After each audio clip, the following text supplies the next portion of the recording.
afternoon. सबको very good afternoon. ख्याति, अमीशा, सबको very good afternoon. Ipshita, Shakib, सबको very good afternoon. सारे champions को very good afternoon. And welcome to all my students. आज पहली क्लास है, सबको very grand welcome. उज्जवल, अभी, अर्पण, बासु, सबको very good afternoon. First class है आज, तो न्यू बैच है. न्यू बैच है और एक बार हाँ, this is a new batch.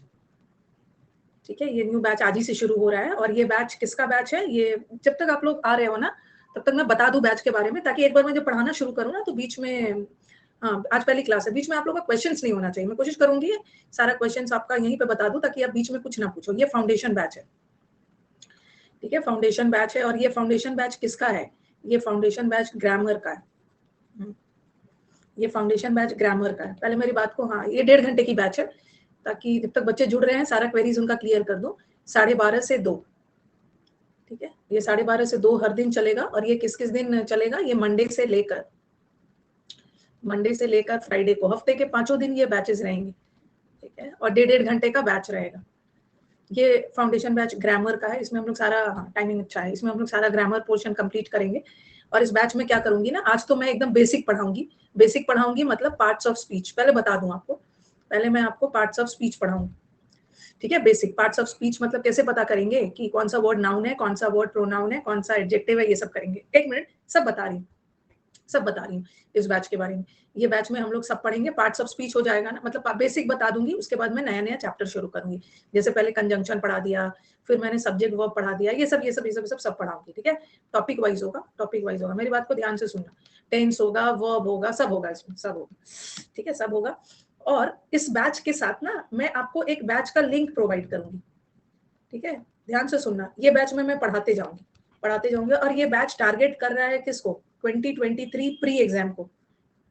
मतलब ये 2023 एग्जाम को कर रहा है टारगेट. और ये बैच ना प्री प्लस मेंस दोनों का है. आपको मेंस में अलग से बैच फिर से करने की जरूरत नहीं है, पूरा यहीं पे कवर हो जाएगा. फिर से अलग से करने की जरूरत नहीं है. मेंस में तो सिर्फ प्रैक्टिस करने आते हैं बच्चे. 2023 वालों को टारगेट करेगा. तो ये बैच शुरू होगा. और ये बैच में मैं आपको एक लिंक दूंगी, किसका, रिकॉर्डेड बैच का. सब बता दे रही हूँ ताकि आपको क्वेश्चन नहीं पूछना पड़े. एक रिकॉर्डेड बैच का लिंक दूंगी, कल दे दूंगी. ठीक है, अब आप बोलोगे कि मैम ये बैच में आप रिकॉर्डेड बैच का लिंक क्यों दे रहे हो. हाँ, कि ये जो रिकॉर्डेड है ना, ये प्रैक्टिस है, प्रैक्टिस बैच रहेगा. और ये प्रैक्टिस बैच किसका रहेगा, टॉपिक वाइज का. हाँ, जैसे पार्ट ऑफ स्पीच आज मैं करवाऊंगी, तो पार्ट ऑफ स्पीच का जो प्रैक्टिस है ना, मैं तो क्लास ही में करवा दूंगी. इसका प्रैक्टिस तो मैं यहीं पे करवा दूंगी. जैसे मैंने आपको कंजंक्शन टॉपिक पढ़ाया, और कंजंक्शन टॉपिक से रिलेटेड ना आपको लेवल 1, लेवल 2, लेवल 3 का क्वेश्चन रहेगा. अगर हम लोग ना इसी बैच में सब करने लगे ना, तो पता चला कि हमारा बैच 1-1.5 साल का हो जाएगा. ठीक है, 1-1.5 साल का हो जाएगा. तो ऐसा नहीं करना है. यहाँ पे मैं सब पढ़ाते जाऊंगी. कंजंक्शन पढ़ाया और मैं इसका लिंक दे दूंगी और डेट बता दूंगी कि कौन से डेट को मैंने कंजंक्शन का प्रैक्टिस करवाया है. आप क्या करोगे, बैंक के लिए भी सफिशिएंट है आपको. मैं जब मैं कंजंक्शन खत्म करूंगी ना, और आपको डेट बता दूंगी, इस रिकॉर्डेड बैच का लिंक दे दूंगी और बता दूंगी कौन से डेट को मैंने कंजंक्शन पढ़ाया. आप क्या करोगे, जिस दिन कंजंक्शन चैप्टर खत्म होगा उसके 2 दिन के अंदर पूरा कंजंक्शन का प्रैक्टिस कर लोगे. इसको ना रोक के मत रखना. ये मत सोचना ना कि अरे प्रैक्टिस बैच में आराम से करते रहेंगे, क्योंकि वो रखा रह जाएगा. जैसे टॉपिक खत्म होते जाएगा ना, तो आप प्रैक्टिस भी टॉपिक वाइज करते जाना. फिर मैं आपको सब्जेक्ट वर्ब पढ़ाऊंगी. सब्जेक्ट वर्ब बहुत इंपॉर्टेंट चैप्टर है. इसमें तो मैंने 5 लेवल का क्वेश्चन किया है, लेवल 1, लेवल 3, लेवल 4, लेवल 5. इसका आपको जो मैं लिंक दे दूंगी ना, आप वहां से प्रैक्टिस कर लेना. और वीडियो को थोड़ा स्पीड में देख लेना. वीडियो को थोड़ा स्पीड में देखोगे तो टाइम बचेगा. और मैंने एक एक क्वेश्चन को ना डिटेल में समझाया हुआ है. ठीक है, एक एक क्वेश्चन को डिटेल में समझाया हुआ है. आपको, मुझे नहीं लगता है कि आपको डाउट आएगा भी तो पूछ लेना. एक एक क्वेश्चन को ना, ये नहीं होगा तो क्यों नहीं होगा. ये जो बैच का मैं आपको लिंक देने वाली हूँ ना, इसको पूरा मैंने अच्छे से समझा दिया. तो अभी नया वाला, जितने भी हमारे नए स्टूडेंट है ना वो इस बैच को करेंगे. ठीक है, और साथ साथ प्रैक्टिस बैच का लिंक मैं दे दूंगी. और प्रैक्टिस बैच में मैं मिसलेनियस नहीं करवा रही हूँ. पहले मुझे बता लेने दो.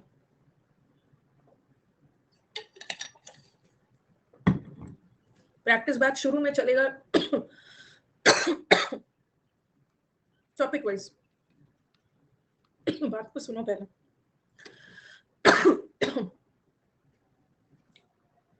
Topic wise. ठीक है, जब ये बैच खत्म हो जाएगा ना, फिर मैं मिसलेनियस करवाऊंगी। ठीक है, मिसलेनियस बैच को खत्म हो जाने दीजिए। जैसे जैसे आप लोग को पता होगा, जो पुराने बच्चे हैं, कि अभी मैंने 3:30 बजे का एक बैच खत्म किया है और उसमें मैंने एक प्रैक्टिस बैच जोड़ दिया है। ठीक है, ये प्रैक्टिस बैच होता है स्पॉटिंग एरर का। कई बार पढ़ने के बाद भी बच्चों का एरर्स नहीं बनता है, तो वैसे वाले बच्चे स्पॉटिंग एरर के बैच में आ सकते हैं। वो स्पॉटिंग एरर का बैच चलता है ट्यूसडे को और थर्सडे को सुबह में 9:30। ये सदाबहार बैच है, ये सदाबहार बैच है जो ट्यूसडे और थर्सडे को चलता है 9:30 से 10:30। ये हमेशा चलता रहेगा। तो इस बैच के बच्चों का, जब ये वाला बैच के बच्चों का जब बैच खत्म हो जाएगा ना, ये बच्चों का बैच खत्म हो जाएगा, ये भी खत्म हो जाएगा, तो सारे बच्चे इस बैच में आ जाएंगे। इस बैच में वही बच्चा आएगा जिसका सिलेबस खत्म हो गया। ठीक है, ये सिलेबस खत्म हो गया। और ये जो बैच है ना, हम लोग इस बैच को एकदम टाइम से खत्म करेंगे, क्योंकि इस बैच में मुझे इस बैच में ना किसी हाल में 2 मंथ्स का प्रैक्टिस चाहिए, क्योंकि हमारा जुलाई में एग्जाम है ना प्री, तो 2 मंथ्स प्रैक्टिस के बाद उसको बहुत टाइम से खत्म करना हो। ये तो ग्रामर की बात हो गई। प्रैक्टिस बैच स्टार्ट, जब ये बैच खत्म होगा तो प्रैक्टिस बैच स्टार्ट कर दूंगी। ठीक है, मिसलेनियस वाला, वैसे मिसलेनियस वाला एक बैच ऑलरेडी चल रहा है। जिनका कोर्स खत्म हो गया है ना, वो 9:30 बजे से 10:30 के बैच में आ सकते हैं। जिनका सिलेबस खत्म हो गया, जो मुझसे पढ़ चुके हैं, वो एरर की प्रैक्टिस के लिए ट्यूसडे और थर्सडे को आ सकते हैं। ठीक है, स्पॉटिंग एरर की प्रैक्टिस। लेकिन आप लोग का बैच तो नया है ना, अभी तो आप ये वाला बैच करोगे, ये वाला करोगे, इसका लिंक दे दो। हाँ, आज से स्टार्ट करना। अब दूसरी बात आ रही है वोकैब की। ठीक है, वोकैब में आपको क्या करना है ना, वोकैब में इतना जल्दी फिर से समुद्र मंथन का बैच नहीं शुरू होगा। इतना अभी समुद्र मंथन का बैच चल रहा है, फिर से नहीं शुरू होगा। समुद्र मंथन समंदर है, इतना जल्दी जल्दी नहीं होगा। तो जो बच्चे नए हैं ना, वो क्या करेंगे, इस समुद्र मंथन बैच का मैं आपको लिंक प्रोवाइड कर दूंगी। ठीक है, आप लोग रिकॉर्डेड देखना। ठीक है, आप लोग रिकॉर्डेड देखना, क्योंकि अभी समुद्र मंथन बैच चल भी रहा है। अभी आप ज्वाइन कर सकते हो। समुद्र मंथन बैच चलता है मंडे को, वेडनेसडे को और फ्राइडे को। ठीक है, सुबह में 9:30 बजे से। तो नए वाले बच्चे भी ना, आप वोकैब के बैच को ज्वाइन कर लो, और जो छूटा रह गया है उसका रिकॉर्डेड देख लेना, क्योंकि सिर्फ पढ़ाना ही नहीं है ना। ये समुद्र मंथन को खत्म करके फिर समुद्र मंथन में, ओके हाँ, समुद्र मंथन बैच में ना मैं वोकैब की प्रैक्टिस लाऊंगी और साथ में क्लोज टेस्ट की लाऊंगी। ध्यान से मेरी बात को सुनो, ओके, ज्यादा स्मार्ट बनने की कोशिश मत करो। वोकैब और क्लोज टेस्ट की बैच लाने वाली है अगले मंथ में। अब बच्चा बोलेगा कि मैम हमारा तो, नए वाले बच्चे, मैम हमारा तो समुद्र मंथन का बैच कंप्लीट नहीं हुआ है, तो आप समुद्र मंथन का प्रैक्टिस लाओगे तो हम कैसे बनाएंगे। तो वो बच्चा समुद्र मंथन का रिकॉर्डेड देखेगा। मैं क्या करूंगी ना, इस समुद्र मंथन के प्रैक्टिस बैच में मैं पहले क्लास में क्लोज टेस्ट और PQRS करवा दूंगी, और बाद में समुद्र मंथन का वोकैब का प्रैक्टिस करवाऊंगी। तो जो नया बच्चा है, जो पुराना बच्चा है, वो तो पूरा टिका रहेगा, लेकिन जो नया बच्चा है ना, वो क्लोज टेस्ट और PQRS का बैच करके क्लास को क्विट कर सकता है। ठीक है, क्विट कर सकता है, क्योंकि अभी तो वो नया बच्चा तो अभी वोकैब पढ़ रहा है ना, कहाँ से प्रैक्टिस करेगा। लेकिन बाकी जो बूढ़े वाले हैं ना, वो पूरा रहेगा। ठीक है, तो ये वाला करना बहुत जरूरी है। आपका सिलेक्शन ना, जितना भी यूट्यूब से जो भी पढ़ लो, आपका तो होली वाला है यहाँ, आपका सिलेक्शन इसी पे टिका हुआ है। तो नेक्स्ट मंथ में ये शुरू होगा, और ये तो नया वाला स्टूडेंट को करना है। ठीक है, स्टार्ट किया जाए। कुछ पूछना तो नहीं है ना, सब बता दिया मैंने। Okay okay. और इडियम्स वगैरह के लिए ना, आंख बंद करके ई बुक खरीद लेंगे। ये 21 रुपीज में ई बुक मिल रहा है। 21 रुपीज में ना 2 समोसा नहीं मिल पाता है। वन गोल्ड, अभी मैं इसको अपडेट करूंगी, इसमें नए नए जोड़ूंगी, खरीद लेना, ये सब खरीद लेना। ई बुक का लिंक दूंगी। सीडीएस के लिए भी यही बैच है, ये बैच तो सीडीएस के लिए ही है। चलो स्टार्ट किया जाए। हाँ, आज ही प्लस लिए हो ना, तो बहुत अच्छा टाइम पे लिए हो। अभी 30% होली पे डिस्काउंट आ गया। एकदम बेसिक से स्टार्ट करूंगी, आप देखो तो एकदम बेसिक से स्टार्ट करूंगी। इंग्लिश का स्पेलिंग होता है इससे बेसिक क्या, ENGLISH, इंग्लिश, जिसको हिंदी में अंग्रेजी बोलते हैं, एकदम बेसिक से। और हम लोग इंग्लिश का क्या पढ़ने जा रहे हैं, ग्रामर पढ़ेंगे यहाँ पे, ग्रामर, व्याकरण पढ़ेंगे। और ना ग्रामर का स्पेलिंग रॉन्ग मत लिखना, मेरे ऊपर रहम करना है। ग्रामर ये आता है एग्जाम में, ER लगा के दे देंगे, गलत है। ग्रामर में AR पढ़ना है, AR होता है ग्रामर। ठीक है, ग्रामर का spelling. How to get e book से रिलेटेड कोई भी जानकारी के लिए मेरे पास कोई जानकारी नहीं है, इस नंबर पे कॉल कर लेना, 99583583। ये सब ई बुक आपको बता देंगे, इडियम का, फिक्स प्रेपोजिशन का, सब। ओके, तो चलो, ग्रामर इंग्लिश हो गया। अब हम आज स्टार्ट करेंगे पार्ट्स ऑफ स्पीच। उससे पहले भी मैं आपको बहुत सारा चीज बताऊंगी। पार्ट्स ऑफ स्पीच, जिसको हिंदी में बोलते हैं शब्द भेद। कोई कुछ नहीं बोलेगा, सिर्फ सुनेगा, सिर्फ सुनेगा। एक वाक्य जो है ना, बहुत, इससे बेसिक और क्या हो सकता है? एक वाक्य बहुत सारे शब्दों से बना होता है। जैसे मैंने लिखा Ram, Ram is a good boy, ये एक वाक्य है और ये इतने सारे शब्द से बना है। एक शब्द ये है, एक शब्द ये है, एक ये है, एक ये है। एक वाक्य बहुत सारे, नहीं नहीं इसको लिखना नहीं है, अरे इसको नहीं लिखना है, चुपचाप ध्यान से बातों को सुनो। एक वाक्य बहुत सारे शब्दों से बना होता है और सब शब्द का ना भेद होता है। जैसे जैसे आपके फैमिली में मदर होते हैं, आपके फैमिली में फादर होते हैं, सिस्टर होते हैं, भाई होते हैं, तो सबका काम होता है ना अलग अलग। उसी तरह वाक्य बहुत सारे शब्दों से बना है, सबका भेद अलग है। जैसे राम क्या है? राम एक व्यक्ति का नाम है। राम नाउन पहचानने का तरीका भी बताऊं। राम नाउन है। इज क्या है? इसका भेद क्या है? वर्ब है। अ क्या है? अ आर्टिकल है। बॉय एक लड़का है और कोई भी व्यक्ति भी नाउन हो रहा है। और ये जो बॉय कैसा बॉय? गुड बॉय है, बॉय की विशेषता बता रहा है, तो ये एडजेक्टिव। ठीक है, ये जो बोल दिया ना कि मैं बिहार से हूँ, उसको इतना पीटूंगी ना कि तुरंत दिल्ली पहुंच जाओगे। हाँ, मैं बिहार से हूँ, मैं भी बिहार से हूँ, आपको पढ़ा रही हूँ ना। मैं बिहार से हूँ, मैं यूपी से हूँ, मैं हरियाणा से हूँ, मैं बंगाल से हूँ। इसका राम और गुड बॉय इंग्लिश से कोई लेना देना नहीं। इतना पीटूंगी कि तुरंत दिल्ली पहुंच जाओगे। बिहार पहुंचने के लायक दोबारा नहीं पहुंचोगे। चुपचाप पढ़ना है, मैं यहाँ से हूँ, जगह का नाम बदनाम कर रहे हैं। Ram is a good boy. तो ये एक वाक्य है। वाक्य बहुत सारे शब्दों से बना होता है और हर शब्द का भेद अलग होता है। जैसे noun, verb, article, adjective, noun. अब हम लोग इस पेपर मतलब यहाँ पे क्या करने वाले हैं कि मैम कैसे पता चला कि ये वर्ड नाउन है, कैसे पता चला कि ये वर्ब है, कैसे पता चला कि ये आर्टिकल है। यही चीज तो हम यहाँ सीखने आए हैं कि शब्दों के भेद को कैसे पहचानना है, कैसे पहचाना जाता है कि क्या नाउन होता है। ये तो छोटा सा सेंटेंस है, लेंदी सेंटेंस में कैसे पता करेंगे नाउन को कैसे पहचाना जाता है, वर्ब को कैसे पहचाना जाता है, वही चीज सीखने वाले हैं। ठीक है। और हमारे शब्द भेद में जैसे पार्ट्स ऑफ स्पीच, एक आपने पहले मतलब थोड़ा बहुत पढ़ा होगा, एक फिगर ऑफ स्पीच होता है। फिगर ऑफ स्पीच वो अलग होता है। फिगर ऑफ स्पीच को हिंदी में बोलते हैं अलंकार। फिगर ऑफ स्पीच से हम अपने शब्दों को, हम अपने वाक्य को सजाते हैं। जैसे फिगर ऑफ स्पीच में आपने थोड़ा बहुत पढ़ा होगा ना, अलंकार में मेटाफर, सिमिली, ये सब पढ़ा होगा। लेकिन अब यहाँ पे ना हम फिगर ऑफ स्पीच नहीं अभी पढ़ रहे हैं, अब हम पढ़ेंगे पार्ट्स ऑफ स्पीच। ठीक है, पार्ट्स ऑफ स्पीच पढ़ने वाले हैं, जिसको शब्द भेद बोलते हैं। पार्ट्स ऑफ स्पीच में शुरू हो जाओ। क्या होता है? पहले नाउन, नाउन एक पार्ट ऑफ स्पीच है। दूसरा प्रोनाउन, प्रोनाउन होता है। तीसरा वर्ब होता है। हाँ, पार्ट्स ऑफ स्पीच में प्रेपोजिशन भी आता है। सबको हम अलग अलग पढ़ेंगे। आज तो मैं इन लोगों को पहचानने का तरीका बताऊंगी, बट बाद में ना हम हर चैप्टर पे 5-5, 3-3, 4-4 क्लासेस पढ़ेंगे, इससे रिलेटेड एरर्स कैसे आते हैं। ठीक है, प्रेपोजिशन, प्रेपोजिशन हो गया। फिफ्थ वाला हो गया कंजंक्शन, पूरे मिला के 8 है कंजंक्शन। सिक्स्थ वाला हो गया एडजेक्टिव, सेवेंथ वाला हो गया एडवर्ब, और एट्थ वाला हो गया इंटरजेक्शन। इंटरजेक्शन पूरे मिला के पार्ट ऑफ स्पीच में 8 है, 8 है। ठीक है, noun, pronoun, verb, preposition, conjunction. अच्छा, एडवर्ब 2 बार लिख दिया ना। एक एडजेक्टिव है, एक एडवर्ब। नहीं भाई, मेरा ना, मैंने आज तक इतना हाथ जोड़ के रिक्वेस्ट किसी से नहीं किया। पहले मेरी बात को सुन लो। हाथ जुड़ा हुआ दिख रहा है ना? जिन बच्चों ने मेरे से ग्रामर पढ़ लिया ना, एक बार पढ़ लिया है, काइंडली दोबारा बैच को ना करे। ठीक है, दोबारा बैच को नहीं करे। आपको पता ही नहीं चलेगा ना कि दोबारा करने में आपका कितना टाइम लॉस होने वाला है।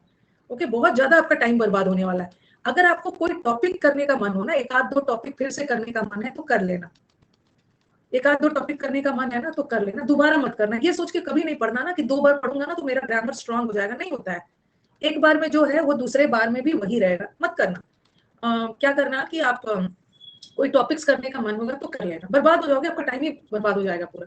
हाँ, कोई टॉपिक करने का मन है कर लेना। आपने नोट्स बनाया है ना, तो मन हो तो नोट्स, मन हो क्या, नोट्स को रिवाइज करना। नोट्स को रिवाइज कर लेना एक बार बस। और जो मैं आपका 9:30 बजे वाला बैच चलाती हूँ ना, कंजंक्शन ये वाला, प्रैक्टिस वाला, प्रैक्टिस वाला, तो जो जिसने मुझसे पढ़ लिया ना, प्रैक्टिस बैच में आई, कितने प्यार प्यार से मैं इसमें आपको पढ़ा रही हूँ। और इसमें ना आपको अलग से नहीं करना है, मेरे साथ प्रैक्टिस करने में ही आपका नोट्स रिवीजन हो जा रहा है। ठीक है, नोट्स का रिवीजन प्रैक्टिस में ही हो जाता है। आपका टाइम, आपको अपना टाइम भी तो देखना है। ओके, मत आना दोबारा, दूसरा मतलब प्रैक्टिस कर लो। अब देखो, नाउन या प्रोनाउन 8 पूरे मिला के, तो आपको लग रहा होगा कि मैम इसमें टेंस क्यों नहीं जोड़ा आपने। आप तो टेंस भी पढ़ाओगे, आर्टिकल भी पढ़ाओगे, आप तो एक्टिव पैसिव नरेशन भी पढ़ाओगे, तो आपने क्यों नहीं जोड़ा? टेंस को क्यों नहीं जोड़ा बताओ? क्योंकि किसी भी वाक्य का टेंस ना क्या चीज से डिसाइड करते हैं, कोई भी वाक्य प्रेजेंट में है, फ्यूचर में है या पास्ट में है, हम उसके वर्ब से ही तो डिसाइड करते हैं, क्रिया से ही तो डिसाइड होता है सेंटेंस का टेंस। ठीक है, तो हम लोग इसमें टेंस नहीं जोड़ेंगे, क्योंकि वर्ब जोड़ दिया तो टेंस नहीं जोड़ेंगे। और मैंने आर्टिकल नहीं जोड़ा, क्योंकि आर्टिकल भी एक तरह का एडजेक्टिव ही है। ठीक है, आर्टिकल भी एडजेक्टिव में ही आ जाता है, इसलिए हमने इसको नहीं जोड़ा। नाउन प्रोनाउन तो पता है, ये सब मैं पहचानने का तरीका बताऊंगी।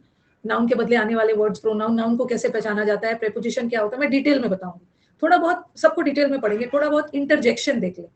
इंटरजेक्शन जैसे जैसे सीडीएस में ना, सीडीएस के एग्जाम में ये पार्ट्स ऑफ स्पीच से रिलेटेड आपका 10 क्वेश्चन सीधा आता है, पिछले 2-3 साल से 10 क्वेश्चन आता है। जैसे ऐसा लिख देंगे, आई एम र्यून्ड, मैं तो बर्बाद हो गया। और ये क्या करेंगे ना, ये आ वर्ड को अंडरलाइन कर देंगे और ऑप्शन में दे देंगे कि ये नाउन है, कि ये प्रोनाउन है, कि ये कंजंक्शन है, कि ये इंटरजेक्शन है। इंटरजेक्शन है, हाँ, इंटरजेक्शन क्या होता है मैं बताऊंगी। इंटरजेक्शन, इंटरजेक्शन क्या होता है ना, जब भी जिसको हम इंटरजेक्शन को हम बोलेंगे कि ये वर्ड का पार्ट ऑफ स्पीच क्या है, आ, आउच, वाओ, हुर्रे, तो ये सबको जनरली हम विस्मयादि बोधक सेंटेंस में यूज करते हैं। ठीक है, जब भी कोई आश्चर्य वाली फीलिंग, चाहे वो आश्चर्य का हो, चाहे वो दुख का हो, अचानक से कोई फीलिंग व्यक्त करते हैं, तो उसके लिए एक्सक्लेमेटरी सेंटेंस, विस्मयादि बोधक सेंटेंस में ये सब का यूज करते हैं, उसी को हम इंटरजेक्शन बोलते हैं। ठीक है, मेंस का एग्जाम है ना, भर भर के ब्लेसिंग दे दिया है, तो मेंस का एग्जाम है, तो प्री बैच में आप क्या कर रहे हो, क्या कर रहे हो प्री बैच में, तो इंटरजेक्शन उसी को बोलते हैं। वाओ, बहुत अच्छा किया, अल्लास, मैच को हार गया, वो सब इंटरजेक्शन। ठीक है, तो ये सब पार्ट ऑफ स्पीच हम अलग अलग पढ़ने वाले हैं, और इसके अलावा मैं मतलब सबका अलग अलग चैप्टर पढ़ाऊंगी। पहला 2 दिन तो हम इसको पहचानने का तरीका सीखेंगे, और फिर हम लोग इसका अलग अलग टॉपिक पढ़ेंगे। और ये इसके अलावा मैं आपको टेंस भी पढ़ाऊंगी, जो कि पार्ट ऑफ स्पीच में नहीं है। इसके अलावा हम लोग आर्टिकल भी पढ़ेंगे। ठीक है, ऐसा नहीं है कि यही सब पढ़ेंगे, इसके अलावा हम लोग क्वेश्चन टैग भी पढ़ेंगे, इसके बाद हम वॉइस भी पढ़ेंगे, और हम नरेशन भी पढ़ेंगे। ये सब टॉपिक्स के अलावा डिटेल में ये सब पढ़ना है। ठीक है, लेकिन सबसे बड़ा प्रॉब्लम क्या है ना, कोई भी टीचर, भगवान भी आपको पार्ट ऑफ स्पीच पढ़ा दे, ठीक है, पार्ट ऑफ स्पीच पढ़ा दे, टीचर पढ़ा रहे, देखो कहाँ कहाँ बहुत प्रैक्टिकल बात कर रही हूँ। जब आप टीचर आपको पढ़ाना शुरू करते हैं ना, नाउन प्रोनाउन, तो आपको बहुत इजीली सब समझ में आ जाता है। आपको लगता है ना कि मेरे को तो सब समझ में आ गया है, लेकिन यही जब एग्जाम में सेंटेंस आ जाता है ना, तो कुछ समझ ही में नहीं आता है। और एग्जाम में दिमाग में ये क्वेश्चन आता है, उस समय तो टीचर जब पढ़ा रहे थे तो सब समझ में आ गया था, और अभी तो सेंटेंस आ गया तो समझ ही में नहीं आ रहा है कि कहाँ का क्या एरर है, क्योंकि टीचर तो आपको अलग अलग टॉपिक्स में पढ़ा रहे थे। तो अपने आप पे डाउट मत करना, ये सबके साथ होता है, सबके साथ होता है। इसीलिए ना प्रैक्टिस बैच जोड़ा जाता है। प्रैक्टिस बैच में ही बच्चे सीख जाते हैं एरर को पहचानना, और सेंटेंस में कैसा पता करेंगे कि हाँ नाउन का एरर है, एडजेक्टिव का एरर है। ठीक है, हाँ, ओके, तो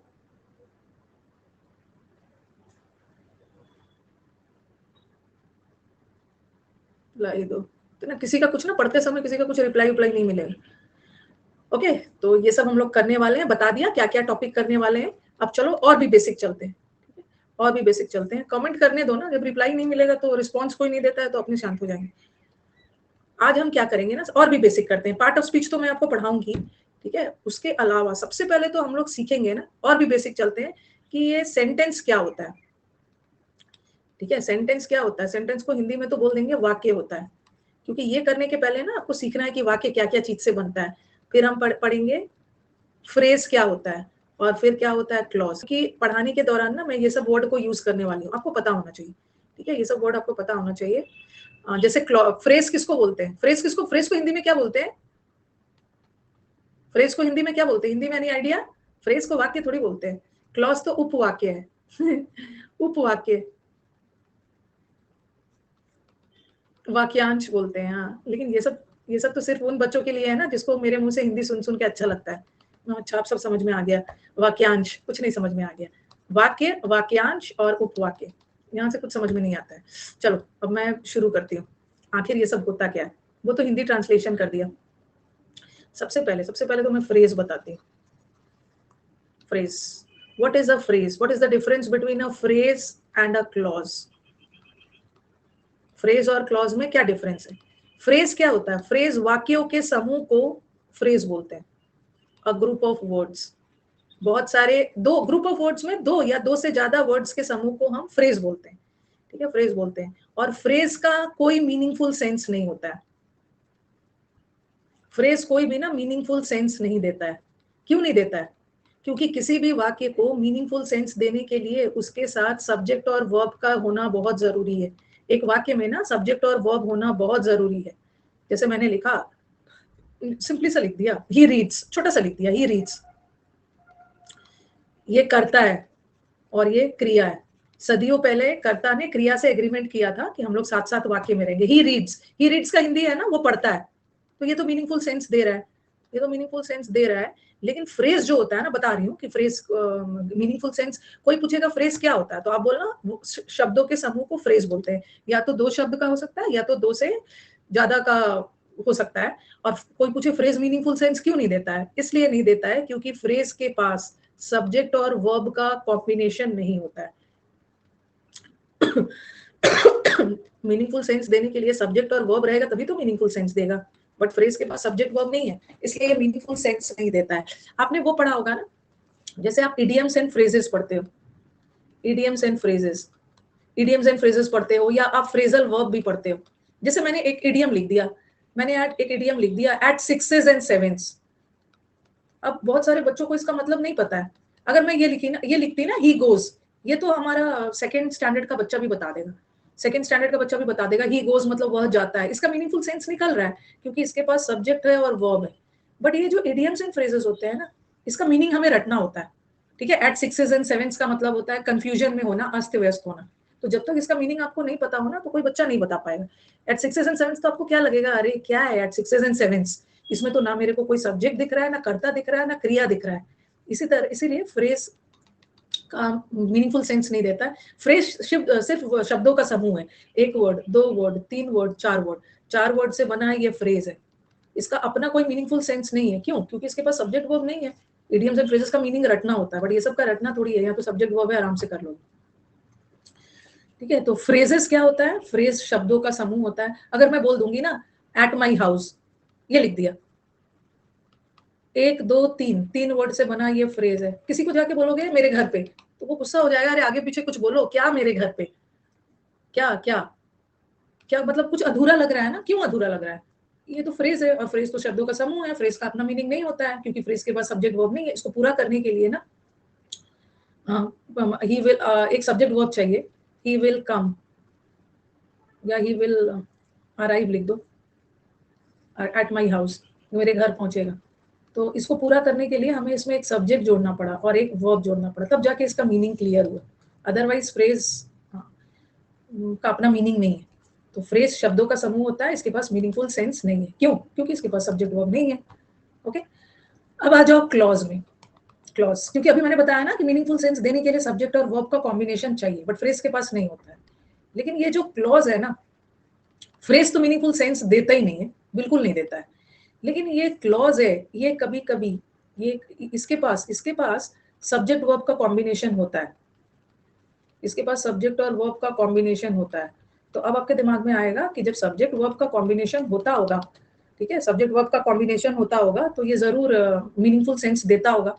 लेकिन सब्जेक्ट वर्ब का कॉम्बिनेशन होने के बावजूद भी कभी कभी इसके पास सब्जेक्ट वर्ब रहता है, और आपको लगेगा कि सब्जेक्ट वर्ब होता होगा तो मीनिंगफुल देता होगा, बट कभी कभी ये मीनिंगफुल सेंस देता भी है और कभी कभी ये मीनिंगफुल सेंस नहीं देता है। कभी कभी ये मीनिंगफुल सेंस नहीं भी देता है। अब क्वेश्चन आएगा कि कैसे पता चलेगा कि कब सब्जेक्ट वर्ब लगा हुआ है और कब देगा और कब नहीं देगा। हाँ, बता रही हूँ। थोड़ा सा मुझे बताने दीजिए। ये क्लॉज का ना, ये क्लॉज जो होता है ये 2 तरह का होता है। एक होता है डिपेंडेंट क्लॉज, सब बता रही हूँ। एक होता है डिपेंडेंट क्लॉज और एक होता है इंडिपेंडेंट क्लॉज। ठीक है, इंडिपेंडेंट क्लॉज सबको बताऊंगी क्या होता है डिपेंडेंट और इंडिपेंडेंट। और ये जो डिपेंडेंट वाला क्लॉज है ना, ये मीनिंगफुल सेंस नहीं देता है। क्यों? क्योंकि ये डिपेंडेंट है, ये दूसरे पे आश्रित है, ये अपने अपने आप कुछ नहीं कर सकता है। तो जो डिपेंडेंट क्लॉज होता है यही वाला, क्योंकि अभी मैंने बताया ना क्लॉज मीनिंगफुल सेंस दे भी सकता है, नहीं भी दे सकता। अब आपके दिमाग में आएगा कि कब देता है कब नहीं देता है। जब डिपेंडेंट है तो no meaningful sense, no meaningful sense. और जब इंडिपेंडेंट है, इंडिपेंडेंट है मतलब आजाद है, उसको किसी के सहारे की जरूरत नहीं है, वो खुद में खुद मीनिंगफुल सेंस देगा। तो कोई पूछे कि क्लॉज मीनिंगफुल सेंस देता है तो आप बोलोगे कभी कभी देता भी है, कभी कभी नहीं भी देता है। फिर बोलोगे कब नहीं देता है, जब डिपेंडेंट क्लॉज हो, और कब नहीं देता है, जब इंडिपेंडेंट क्लॉज हो। फिर आपके दिमाग में एक और क्वेश्चन आ रहा होगा कि ये सब आखिर होता क्या है। पहले तो हमें समझना होगा ना डिपेंडेंट और इंडिपेंडेंट क्लॉज होता क्या है, उसके बाद डिसाइड करेंगे ना कि कब मीनिंगफुल नहीं देता है और कब देता है। ये आएगा दिमाग में। अब सेंटेंस में लिख रही हूँ, he said that he would come। ठीक है, अब ये वर्ड को पहचानना बाद में सीखेंगे, पहले बेसिक कर लेते हैं। फिर मैंने लिखा unless unless he works he will not succeed। जब तक मेहनत नहीं करेगा सफल नहीं होगा। एक मिनट, ठीक है। अभी और भी एक चीज मुझे और भी बताना है, एक चीज बस मुझे एक चीज और बताना, फिर से मैं स्लाइड लेके आऊंगी।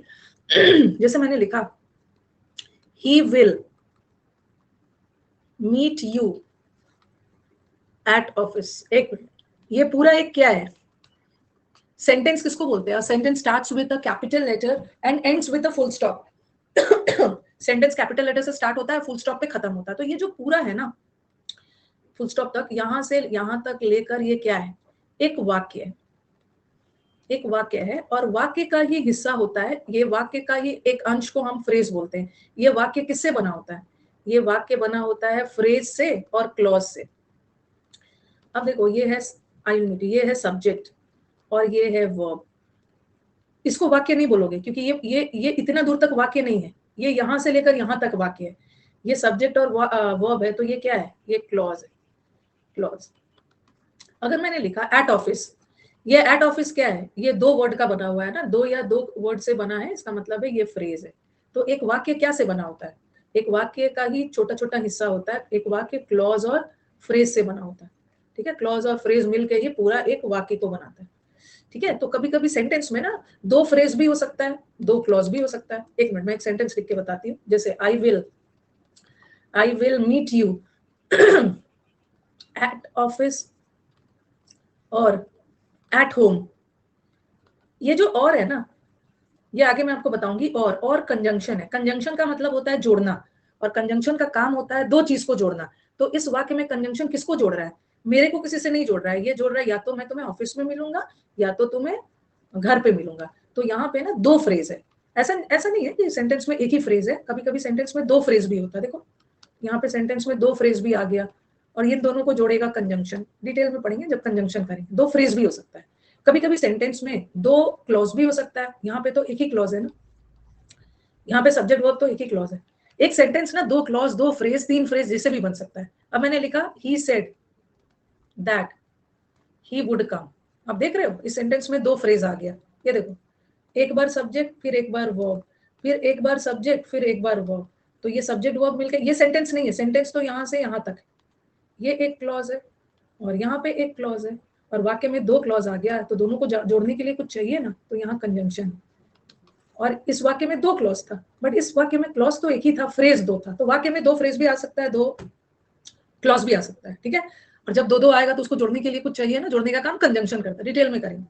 अब हम बात करेंगे डिपेंडेंट और इंडिपेंडेंट क्लॉज की। क्योंकि यहाँ पे हम फ्रेज की बात नहीं करेंगे, यहाँ पर ना हम क्लॉज की बात कर रहे हैं। अब देखो, ये सब्जेक्ट है और ये वर्ब है। सब्जेक्ट वर्ब मिल गया, ये क्या बनाया, ये क्लॉज। ठीक है, उपवाक्य, और ये सब्जेक्ट है और वुड कम वर्ब है, और दोनों यहाँ भी एक क्लॉज है। और इन दोनों क्लॉज को किसने जोड़ा? उसने कहा की से सेंटेंस जुड़ रहा है, की कंजंक्शन है। कंजंक्शन की बात अभी हम नहीं करेंगे। अगर मैं इन दोनों को तोड़ती हूँ ना तो ये टूट जाएगा। ये देखो, ही सेड भी मीनिंगफुल सेंस दे रहा है। ही सेड, अरे ही सेड, उसने कहा, ये भी मीनिंगफुल सेंस दे रहा है, सब्जेक्ट वर्ब मिलके। और मैंने लिखा ही वुड कम, वो आएगा, ये भी मीनिंगफुल सेंस दे रहा है। तो अगर मैं इन दोनों कंजंक्शन को तोड़ रही हूँ ना, तो ये इंडिपेंडेंट नहीं है। ही सेड वो किसी पे आश्रित नहीं है। ठीक है, ही सेड, उसने कहा। मैंने आपसे कुछ पूछा कि अरे उसने तुम्हें पहले बताया था, तो आप बोलोगे यस यस मैम, उसने बताया था। ही सेड, उसने बताया था। किसको बताया था, क्या बताया था, वो नहीं भी करे तो फिर भी मीनिंगफुल सेंस दे रहा है। तो ये जो सब्जेक्ट वर्ब वाला जो मुझे क्लॉज दिखा ना, ये अपने आप में इंडिपेंडेंट है, इसको किसी के सहारे की जरूरत नहीं है। और ही वुड कम भी ये इंडिपेंडेंट है। तो पहला वाला जो वाक्य बना है ना, ये कैसा क्लॉज से बना है, ये इंडिपेंडेंट है, इसको किसी के सहारे की जरूरत नहीं है। और ही वुड कम वाला जो क्लॉज है ना, ये भी इंडिपेंडेंट है। ये दोनों इंडिपेंडेंट क्लॉज है और इन दोनों को कंजंक्शन जोड़ रहा है। तो इंडिपेंडेंट क्लॉज का मीनिंगफुल सेंस होता है क्योंकि वो किसी पे आश्रित नहीं। अब ये देखो, ये है सब्जेक्ट, ये है वर्ब, अगेन ये है सब्जेक्ट और ये है वर्ब। यहाँ एक क्लॉज है, ठीक है, यहाँ पे लिख रही हूँ, ये एक क्लॉज है, ठीक है, और ये भी एक क्लॉज है, लेकिन मैं इसको तोड़ नहीं सकती। अगर मैं इतना लिख के छोड़ दूं, अनलेस ही वर्क्स, क्या ये सेंटेंस का मीनिंगफुल सेंस आ रहा है? इसकी हिंदी क्या है? अनलेस, जब तक वो काम नहीं करेगा। आपको लग रहा है ना यार ये तो अधूरा है, ठीक है, ठीक है, सब्जेक्ट वर्ब इसमें आया है, बट सब्जेक्ट वर्ब होने के बावजूद भी ये मीनिंगफुल सेंस नहीं दे रहा है, क्योंकि ये वाला जो क्लॉज है ना, ये वाला क्लॉज है, ये अपने आप में पूरा मीनिंग नहीं दे रहा है, इसको आगे किसी क्लॉज के सहारे की जरूरत है। तो ये कौन सा क्लॉज हो गया? ये डिपेंडेंट हो गया। और जो डिपेंडेंट क्लॉज होता है ना, उसका डिपेंडेंट क्लॉज होता है, उसका मीनिंगफुल सेंस नहीं होता है। डिपेंडेंट क्लॉज किसी दूसरे क्लॉज पे आश्रित होता है मीनिंगफुल सेंस देने के लिए। लेकिन अगर मैं इसको लिखती, ये देखो, he will not succeed, he will not succeed, तो इसका तो मीनिंगफुल सेंस दे रहा है ना। एक मिनट फिर से लिख के बताती हूँ। मैंने लिखा, हाँ, unless he works, he will not succeed, जब तक वो मेहनत नहीं करेगा ना, वो सक्सीड नहीं होगा। तो यहाँ पे दो क्लॉज है, सक्सीडरली, ठीक है, सक्सीड डबल ई है, डबल ई। तो ये सब्जेक्ट है और ये वर्ब है, सब्जेक्ट वर्ब मिलके क्लॉज बना रहा है, और ये अधूरा वाला क्लॉज है, मतलब ये डिपेंडेंट है, डिपेंडेंट है।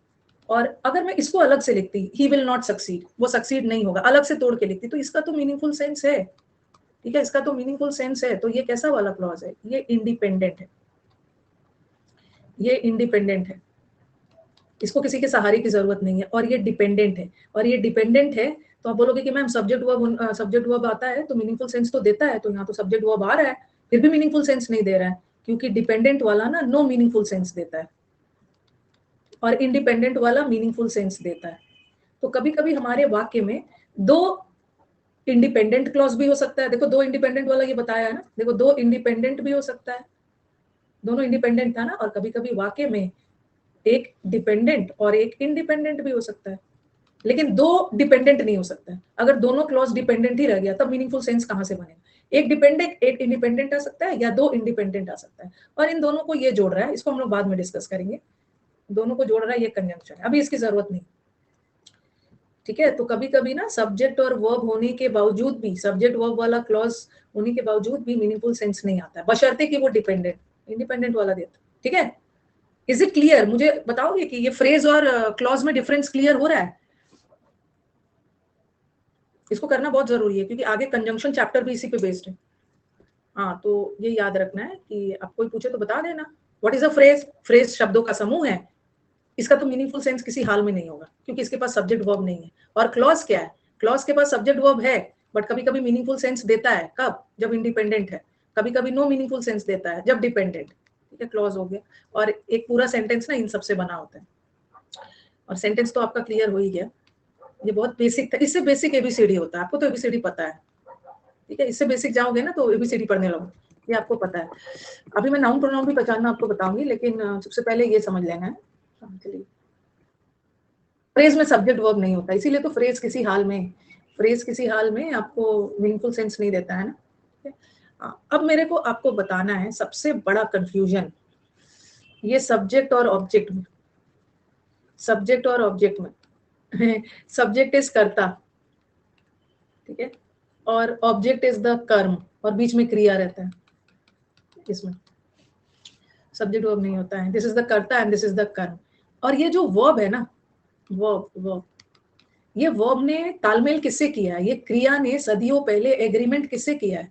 वर्ब ने एग्रीमेंट ऑब्जेक्ट से नहीं किया है, वर्ब ने अपना एग्रीमेंट सब्जेक्ट से किया है। सब्जेक्ट सिंगुलर, वर्ब सिंगुलर, हाँ, ऑब्जेक्ट से नहीं किया, ये याद रखना। कई बार मैं देखती हूँ ना, सब्जेक्ट ऑब्जेक्ट पहचानने में बच्चों को दिक्कत हो जाती है। बच्चों ने अपने दिमाग में बैठाया हुआ है कि वाक्य में सबसे पहले सब्जेक्ट आता है, फिर वर्ब आता है, और उसके बाद तो जो भी वर्ड आएगा ना उसको तो ऑब्जेक्ट समझ ही लेना है। कर्ता, क्रिया, कर्म, ऐसा हमेशा नहीं होता है। कभी कभी ना हमारे वाक्य में सब्जेक्ट और वर्ब का आना जरूरी है, ऑब्जेक्ट नहीं भी आए ना तो काम चल सकता है। जैसे मैंने लिखा ही गेव, ये भी सही है। छोटे बच्चों की बुक देखोगे ना, छोटे बच्चों की बुक में he reads, he eats, he plays, he dances, छोटे बच्चों की बुक में छोटे छोटे सेंटेंसेस होते हैं, तो ही गेव सही है। या ही राइट्स वो लिखता है, ही रीड्स वो पढ़ता है। तो वाक्य में इसका मीनिंगफुल सेंस जा रहा है, वो देता है, लिखता है, पढ़ता है, स्लीप्स, ये मीनिंगफुल सेंस दे रहा है। लेकिन अब मेरे को बताना है कि वो क्या दिया। अगर अगर मैं ही गेव अ बुक नहीं भी लगाती ना, फिर भी सेंटेंस का सेंस बन रहा था, क्योंकि इसका सब्जेक्ट वर्ब था। ही rights an essay, he reads the newspaper. अब मैंने इसमें क्या किया, ऑब्जेक्ट जोड़ा, ठीक है, ऑब्जेक्ट जोड़ा। हाँ देखो, ही गेव व्हाट, उसने एक किताब दी, तो ये ऑब्जेक्ट हो गया। लेकिन ऑब्जेक्ट नहीं भी रहे फिर भी सेंटेंस का सेंस बनता है। ही राइट्स भी सही था, ऐसे लगा दिया तो वो भी सही हो गया। तो बस कहने का मतलब ये है ना कि जरूरी नहीं है कि सेंटेंस में ऑब्जेक्ट हो ही। ओके, सेंटेंस बगैर ऑब्जेक्ट का भी सेंटेंस में काम काम चल सकता है। नहीं भी था तो उसका मीनिंगफुल सेंस जा रहा था, ठीक है। अब सबसे बड़ा प्रॉब्लम क्या है, यहाँ तो चलो पता चल गया, ही ने सब्जेक्ट। अब हम ऑब्जेक्ट पहचानने का तरीका बताते हैं। सबसे पहले क्या होगा, मैंने लिखा ही गोज टू स्कूल, और फिर मैंने लिखा he reads a book, a book. Sentence को ध्यान से देखना है, ठीक है। अभी हम ऑब्जेक्ट के बारे में बात करेंगे, ही रीड्स अ बुक या he goes to school. Okay, अब देखो ये सेंटेंस मैं अभी बता रही हूँ, या इसको अभी छोड़ो। मैंने लिखा ही राइट्स अ बुक, और फिर मैंने लिखा ही इज अ बॉय, छोटा सा लिख दिया। गेव सिंगुलर नहीं है, गेव तो पास्ट टेंस है ना, पास्ट टेंस में सिंगुलर प्लूरल नहीं देखते। एक मिनट पहले मेरी बात को सुनो। बच्चों ने समझ लिया, ये सब्जेक्ट है, ये वर्ब है, और ये ऑब्जेक्ट है। ये भी सब्जेक्ट है, ये वर्ब है। उन्होंने दिमाग में बैठा लिया कि सब्जेक्ट के बाद वर्ब के बाद तो ऑब्जेक्ट आएगा, ऐसा मान लेंगे। यहाँ तो ठीक माना, सब्जेक्ट वर्ब ऑब्जेक्ट, यहाँ का ऑब्जेक्ट ये सही है, बट ये वाला ऑब्जेक्ट नहीं है। तो आप बोलोगे कि ऑब्जेक्ट पहचानने का तरीका क्या होता है, बता रही हूँ। ये ऑब्जेक्ट किसको बोलते हैं, ठीक है, ये ऑब्जेक्ट किसको बोलते हैं, कर्ता कोई काम करता है, कर्ता के द्वारा कोई क्रिया की जाती है। ओके, सब्जेक्ट कोई वर्ब को करता है, सब्जेक्ट के द्वारा कोई क्रिया की गई और उसका इफेक्ट जाके ऑब्जेक्ट पे पड़ता है, ठीक है, उसका इफेक्ट जाके ऑब्जेक्ट पे पड़ता है। जैसे कर्ता ने कोई काम किया, ठीक है, कर्ता को हम लोग इंग्लिश में बोलते हैं डूअर। डूअर कोई काम करता है, उस काम को रिसीव करता है ऑब्जेक्ट, मतलब उस काम का इफेक्ट ऑब्जेक्ट पे पड़ता है। जैसे मैंने लिखा ही रैंग द बेल, तो यहाँ मैं बेल को ऑब्जेक्ट मान सकती हूँ। क्यों? क्योंकि कर्ता के द्वारा कोई काम किया गया, ही क्या है, सब्जेक्ट है। ही ने कौन सी क्रिया की, बेल मतलब रिंग करने का। लेकिन ही के द्वारा जो काम किया गया उसका प्रभाव तो जाके बेल पे पड़ा ना, बजा तो बेल ही, उसका फल तो बेल पे पड़ा, प्रभाव तो बजा तो जाके बेल ना, तो यहाँ बेल ऑब्जेक्ट हो गया। ओके, बेल हमारा ऑब्जेक्ट हो गया, ठीक है। लेकिन यहाँ पे देखो, ही rights a book, he rights a book, तो उसके द्वारा एक बुक लिखी जाती है। काम तो ही कर रहा है बट लिखी तो किताब जा रही है ना, तो यहाँ पे बुक ऑब्जेक्ट है। बुक को हम ऑब्जेक्ट मान सकते हैं। लेकिन ही इज अ बॉय, तो ऐसा थोड़ी है कि ही के द्वारा कोई काम किया गया और इफेक्ट जाके उस लड़के पे पड़ा। अगर अगर ऐसा रहता ना, ही किल्ड द बॉय, तो यहाँ हम बॉय को ऑब्जेक्ट मान सकते थे। ही ने कोई काम किया और मरा तो जाके वो लड़का ना, ही ने उसको मारा, तो ये ऑब्जेक्ट है। But he is a boy, वह एक लड़का है, तो ये बॉय ही के बारे में तो बात की जा रही है ना। ही तो वो लड़का है, ऐसा थोड़ी है कि ही अलग है और वो लड़का अलग है। ही के बारे में एक्स्ट्रा जानकारी दी जा रही, तो इसको ऑब्जेक्ट मत मानना, ठीक है। ऑब्जेक्ट तो प्रभाव किसी दूसरे पे थोड़ी पड़ रहा है, ही पे पड़ रहा है। इसको हम बोलते हैं सब्जेक्ट कॉम्प्लीमेंट, ठीक है, सब्जेक्ट कॉम्प्लीमेंट बोलते हैं। सब्जेक्ट के बारे में एडिशनल जानकारी देने वाले वर्ड सब्जेक्ट कॉम्प्लीमेंट होते हैं, ऑब्जेक्ट के बारे में एडिशनल जानकारी देने वाले वर्ड ऑब्जेक्ट कॉम्प्लीमेंट होते हैं। अगर मैं आपको ऑब्जेक्ट पहचानने का एक और तरीका बता रही, इसको गलती से भी ऑब्जेक्ट मत मानना। ये सेंटेंस गलत नहीं है ब्रूस, ये सेंटेंस गलत थोड़ी है। सेंटेंस में ऑब्जेक्ट आना जरूरी थोड़ी है, सेंटेंस में सब्जेक्ट के बारे में कुछ एक्स्ट्रा बात बोल दी है, गलत नहीं है, सही है, ठीक है। तो कई बार हमारे बच्चे ना कंफ्यूजन में आ जाते हैं, कभी कभी वो सब ऑब्जेक्ट या सब्जेक्ट कॉम्प्लीमेंट में कंफ्यूज हो जाते हैं। वो रहता है सब्जेक्ट कॉम्प्लीमेंट बट वो मान लेते हैं उसको ऑब्जेक्ट, ठीक है। जैसे यहाँ पे ही इज अ बॉय, वो एक लड़का है, ये ऑब्जेक्ट थोड़ी है। ही के सब्जेक्ट के बारे में एक एडिशनल जानकारी, सब्जेक्ट कॉम्प्लीमेंट। जैसे एक और दे रही, जैसे मैंने लिखा आई इलेक्टेड राम द प्रेसिडेंट, मैंने राम को प्रेसिडेंट के रूप में इलेक्ट किया। तो ठीक है, आई क्या है हमारा सब्जेक्ट, मैंने काम किया बट इलेक्ट तो जाके राम हुआ ना। राम आई नहीं है, आई अलग है, राम अलग है, मैंने किसी दूसरे को इलेक्ट किया, तो ये तो वर्ब हो गया। अब यहाँ पे देखो, ये क्या है, ध्यान से देखना, ये भी ऑब्जेक्ट है, ऑब्जेक्ट है ना, ऑब्जेक्ट है, मेरे द्वारा राम को किया गया, और हाँ ये भी ऑब्जेक्ट है। अब मुझे बताओ, जैसे मैंने लिखा I gave him a ring, मैंने उसको रिंग दिया, तो ये सब्जेक्ट है और ये वर्ब है। ये सबका बेसिक क्लियर रहेगा ना, क्योंकि जो बच्चे मुझसे पढ़ चुके हैं, आप देखो कि एक्टिव पैसिव तक ये सब काम आता है। एक तो ये ऑब्जेक्ट एक हिम हो गया, और कभी कभी सेंटेंस में दो सब्जेक्ट जैसे होता है ना, जैसे मैंने लिखा राम एंड आई, तो सेंटेंस में दो सब्जेक्ट भी तो आ सकता है। जब जैसे जैसे सेंटेंस में दो सब्जेक्ट आ सकता है, सेंटेंस में दो ऑब्जेक्ट भी आ सकता है। अब देखो ये एक ऑब्जेक्ट है, यहाँ भी आपको लगेगा यहाँ तो दो ऑब्जेक्ट आ रहे हैं, लेकिन मैं बता रही हूँ यहाँ पे दो ऑब्जेक्ट है, बट यहाँ पे दो ऑब्जेक्ट नहीं है। यहाँ पे देखो, मैंने राम को प्रेसिडेंट बनाया, इसका मतलब है कि ये राम और प्रेसिडेंट दो अलग अलग नहीं है, ठीक है। राम और प्रेसिडेंट अलग अलग नहीं है, ये राम ही वो प्रेसिडेंट है, ठीक है, दोनों एक ही व्यक्ति है। तो यहाँ पे दो अलग अलग ऑब्जेक्ट नहीं है, राम ऑब्जेक्ट है और राम के बारे में एडिशनल जानकारी दे जा रही है, तो ये ऑब्जेक्ट ना होके ऑब्जेक्ट कॉम्प्लीमेंट हो गया। ओके, दोनों एक ही व्यक्ति है, दोनों एक ही व्यक्ति है, बट ये ऑब्जेक्ट कॉम्प्लीमेंट नहीं है, क्योंकि हिम अलग, हिम जो है वो रिंग नहीं हो सकता है। हिम अलग व्यक्ति है और रिंग अलग व्यक्ति है। तो जिस तरह सेंटेंस में दो सब्जेक्ट होता है, उसी तरह सेंटेंस में दो ऑब्जेक्ट भी हो सकता है, ठीक है। तो ध्यान रखना, यहाँ दो अलग अलग ऑब्जेक्ट है, क्योंकि हिम कभी भी रिंग नहीं हो सकता, हिम अलग है, रिंग अलग है। बट यहाँ राम को ही तो प्रेसिडेंट बनाया गया, तो इसको ऑब्जेक्ट नहीं मानना, ऑब्जेक्ट के बारे में एडिशनल जानकारी दी जा रहा है, तो ऑब्जेक्ट कॉम्प्लीमेंट। सब्जेक्ट के बारे में एडिशनल जानकारी दी जा रही है, तो सब्जेक्ट कॉम्प्लीमेंट, ठीक है। इतना दूर क्लियर है।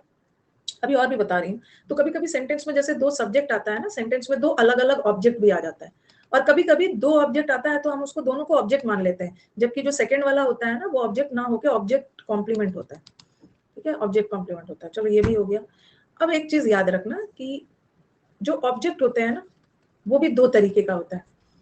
ऑब्जेक्ट जो कर्म होता है, एक वर्ब का ऑब्जेक्ट होता है और एक प्रेपोजिशन का ऑब्जेक्ट होता है। याद रखना कि प्रेपोजिशन के बाद कभी भी सब्जेक्ट नहीं आता है, प्रेपोजिशन के बाद हमेशा ऑब्जेक्ट आता है।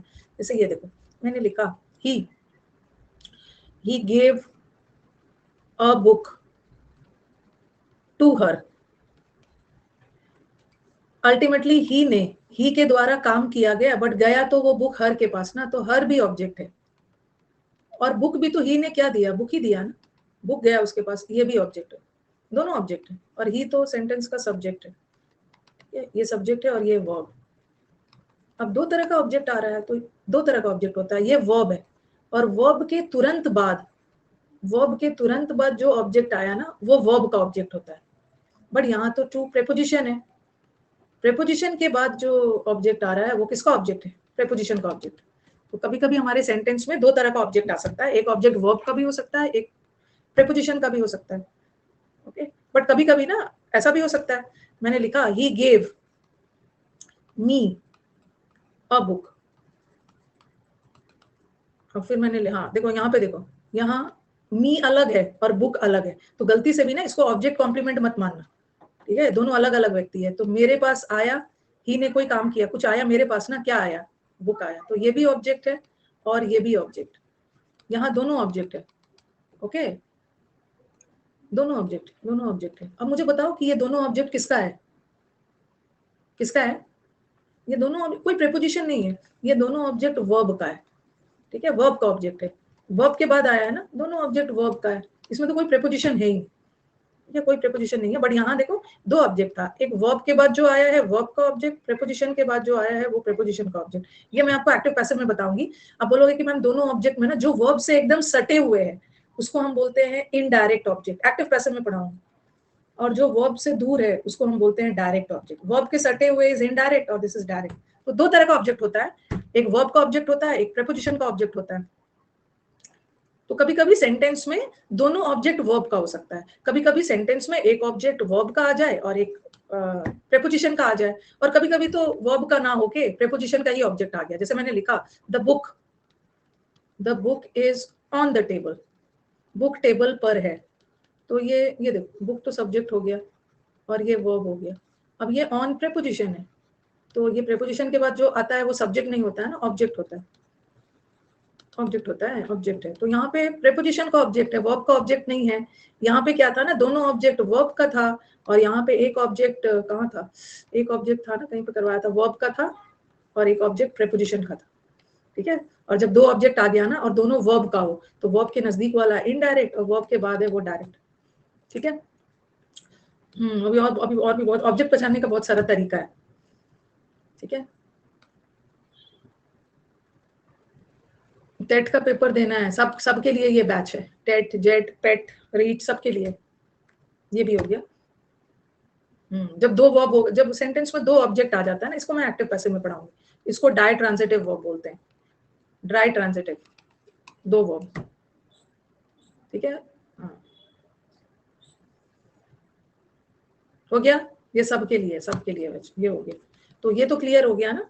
अब आपका कंफ्यूजन क्लियर हो गया कि सब्जेक्ट क्या होता है और ऑब्जेक्ट क्या होता है। ठीक है। और ऑब्जेक्ट दो तरह का होता है, एक ऑब्जेक्ट प्रेपोजिशन का होता है और एक ऑब्जेक्ट वर्ब का होता है। कभी कभी प्रेपोजिशन, वाक्य में सिर्फ प्रेपोजिशन का ऑब्जेक्ट हो, कभी कभी वाक्य में सिर्फ वर्ब का ऑब्जेक्ट हो, कभी कभी एक प्रेपोजिशन का हो और एक ये हो जाए। और सब्जेक्ट कॉम्प्लीमेंट अलग होता है। सब्जेक्ट कॉम्प्लीमेंट मतलब ना, सब्जेक्ट के बारे, सब्जेक्ट कॉम्प्लीमेंट को ऑब्जेक्ट मत मानना। सब्जेक्ट के बारे में अतिरिक्त जानकारी देने वाले वर्ड सब्जेक्ट कॉम्प्लीमेंट होते हैं। ऑब्जेक्ट के बारे में अतिरिक्त जानकारी देने वाले वर्ड ऑब्जेक्ट कॉम्प्लीमेंट होते हैं।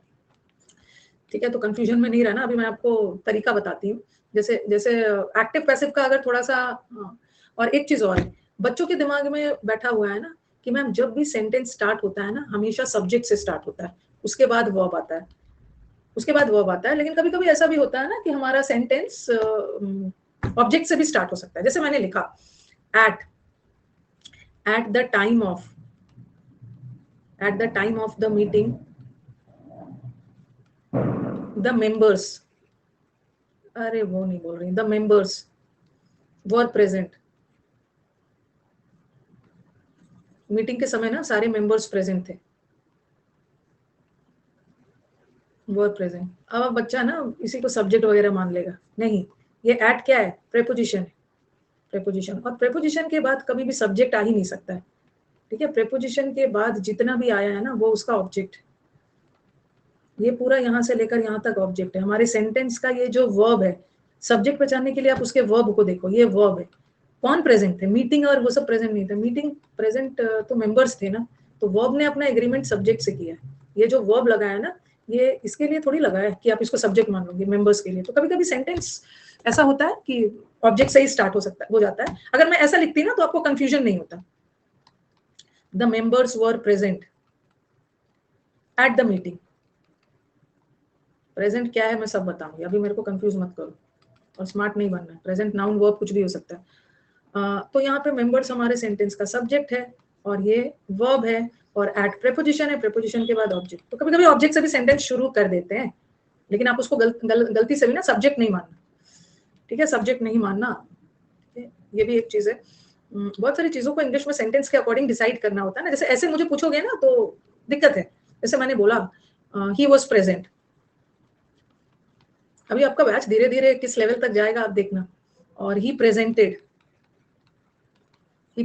अ रिंग टू हर। उसने उसको रिंग दिया। अब मुझे बताओ कि ये प्रेजेंट से कोई क्रिया का बोध हो रहा है? ही वॉज प्रेजेंट, वो उपस्थित था। तो इस सेंटेंस से कोई वर्ब वगैरह का कोई एक्शन नहीं हो रहा है। ये वर्ब है। उपस्थित उसका, उसके बारे, ये एडजेक्टिव, ये मैं आपको बताऊंगी एडजेक्टिव। लेकिन प्रेजेंट को हम एज अ वर्ब भी बना लेते हैं। उसने रिंग दिया उसको, तो प्रेजेंट वर्ब भी हो सकता है, प्रेजेंट एडजेक्टिव भी हो सकता है। ठीक है। और कभी कभी तो प्रेजेंट नाउन भी होता है। आई गेव, तो इंग्लिश वेरी ब्यूटीफुल लैंग्वेज है। I gave her a present, मैंने उसको एक गिफ्ट दिया, प्रेजेंट दिया। आर्टिकल लगाया, आर्टिकल के बाद नाउन आता है। तो ऐसे नहीं पूछना है। प्रेजेंट नाउन भी हो सकता है, एडजेक्टिव भी हो सकता है, वर्ब भी हो सकता है। देखना है कि किस तरह से सेंटेंस में यूज हो रहा है। बेसिक बेसिक से चलेंगे। आज जो हम पढ़ रहे हैं हो सकता है उसमें से कुछ बच्चे हमारे एक्सपर्ट्स है, उनको सब पता होगा, बचपन में इतना पढ़ लिया है ना, अभी तक भूले नहीं है। लेकिन आप देखना धीरे धीरे बैच किस लेवल तक जाएगा, क्योंकि बच्चों का डिमांड होता है कि मैम एकदम बेसिक से पढ़ाइए।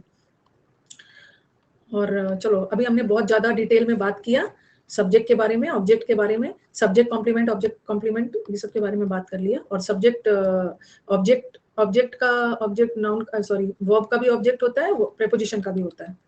हाँ हाँ बोल सकते हो। सब्जेक्ट के बारे में एडिशनल जानकारी देने वाले वर्ड ना, तारीफ। ये देखो, सब्जेक्ट कॉम्प्लीमेंट मतलब सब्जेक्ट का पूरक।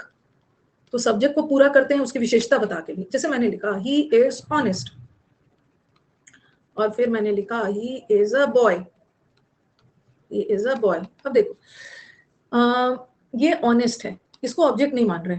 ठीक है। ये ही के बारे में ही एडिशनल जानकारी दी जा रही है। एडजेक्टिव के थ्रू। ही कैसा है? ही ईमानदार है और वह एक लड़का है। ये बॉय क्या है? नाउन, नाउन है, नाउन है, तो ही के बारे में जानकारी दी जा रही है ना, तो ये भी सब्जेक्ट कॉम्प्लीमेंट है। सब्जेक्ट कॉम्प्लीमेंट एडजेक्टिव भी हो सकता है और सब्जेक्ट कॉम्प्लीमेंट नाउन भी हो सकता है, दोनों सब्जेक्ट कॉम्प्लीमेंट। ऐसा ही तो ईमानदार है, ही तो वो लड़का है। ही बिकेम अ राइटर, हाँ, ही बिकेम अ राइटर। ये सेंटेंस देखना, जैसे मैंने लिखा ही इज अ राइटर और अब मैंने लिखा ही बिकेम, थोड़ा सेंस समझना है, writer. He helped the writer. Sentence देखो, ही इज अ राइटर, ही तो खुद ही राइटर है। ऐसा नहीं है कि ही ने कोई काम किया जाके प्रभाव राइटर पे पड़ा। तो ये क्या है? ये सब्जेक्ट के बारे में बोला जा रहा है ना, ये सब्जेक्ट कॉम्प्लीमेंट है। अभी सीख और वो सब को ना उठा के बाहर फेंकूंगी। इस बैच को जो डिस्टर्ब करेगा ना, पिछले बार 3:30 बजे वाले बैच को ना, मेरा मूड ठीक था ना, तो मैंने थोड़ा सा उन लोग को जी लो अपनी जिंदगी दे दिया। इस बैच को ना मेरे को एकदम टाइम से खत्म करना है। इस बैच में जो स्मार्ट होगा ना, ब्लॉक नहीं होगा, वो रिपोर्ट होगा। और एक बार रिपोर्ट हो जाने के बाद ना इधर से उधर भटकते रह जाओगे, कुछ नहीं होने वाला। एक बार रिपोर्ट हो जाओगे, ब्लॉक में तो फिर भी ठीक हो जाता है।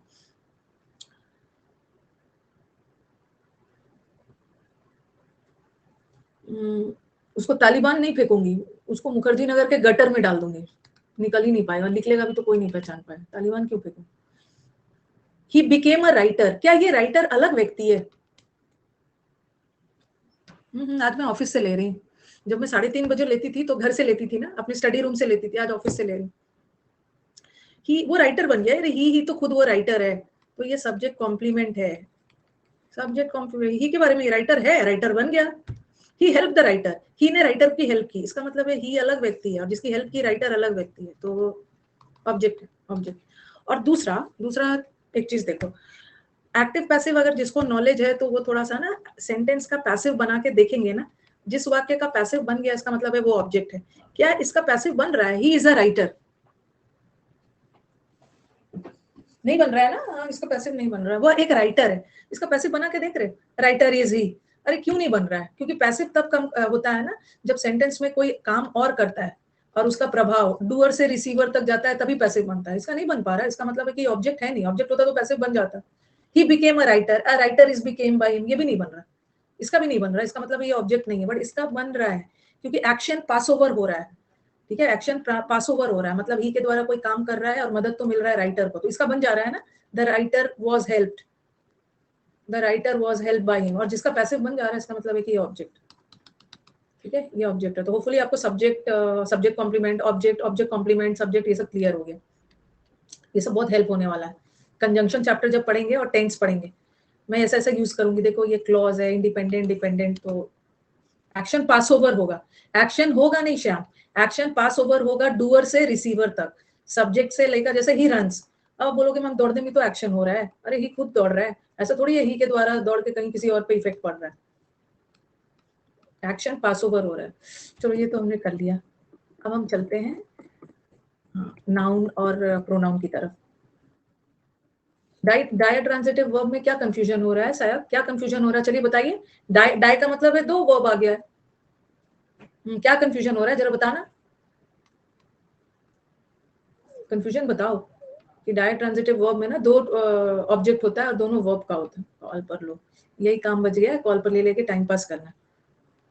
कॉल पर लो, ये मैंने आपको बता दिया। चलो स्टार्ट करते हैं। How should I make notes for this class? हाँ, yes, one more thing, sentence में पहले सब्जेक्ट आता है और फिर वर्ब आता है।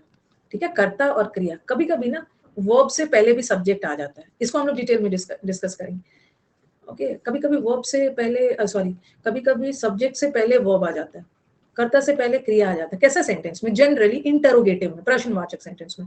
लिखा मैंने मैं वो लिखूँ ना, हाउ हाउ आर यू लिखूंगी ना, कभी भी हाउ यू आर नहीं लिखूंगी। ये गलत हो गया, क्योंकि ये हाउ हाउ यू आर थोड़ी बोलते हैं, हाउ आर यू। तो यहाँ पे देखो सब्जेक्ट से पहले वर्ब आ जाता है। प्रश्नवाचक सेंटेंस ऐसे तो नॉर्मल सेंटेंस में सब्जेक्ट के बाद वर्ब आता है, बट प्रश्नवाचक में सब्जेक्ट से पहले आ जाता है। इन्वर्जन, इसको डिटेल में पढ़ेंगे, नोट करें।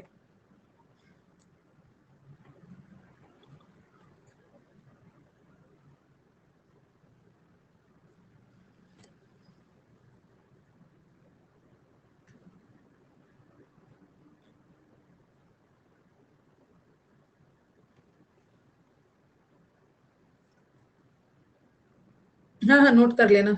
वैसे ना इसका मैं कर लो, करो, नोट करो, नोट करना, नोट करना। बिना नोट्स बनाए ना, बिना नोट्स बनाए आज तक एग्जाम नहीं निकला है, तो नोट्स बनाना बहुत जरूरी है। एक बार नोट्स बन जाएगा, दोबारा आपको फिर से ये सब वीडियोस वगैरह देखने की जरूरत नहीं। वीडियो देख के ना जितना दिन में 3 चैप्टर रिवाइज करोगे, नोट से 3 की जगह ना आपका 10 चैप्टर रिवाइज हो जाएगा। नोट्स नोट्स करना। पीडीएफ से आज तक पढ़ के किसी ने एग्जाम नहीं निकाला। पीडीएफ वगैरह होता है इडियम्स के लिए, वन वर्ड के लिए, उसका एग्जाम नहीं निकला है। नोट्स बनाना है, पीडीएफ पीडीएफ करते रहेंगे, पीडीएफ कलेक्टर्स है।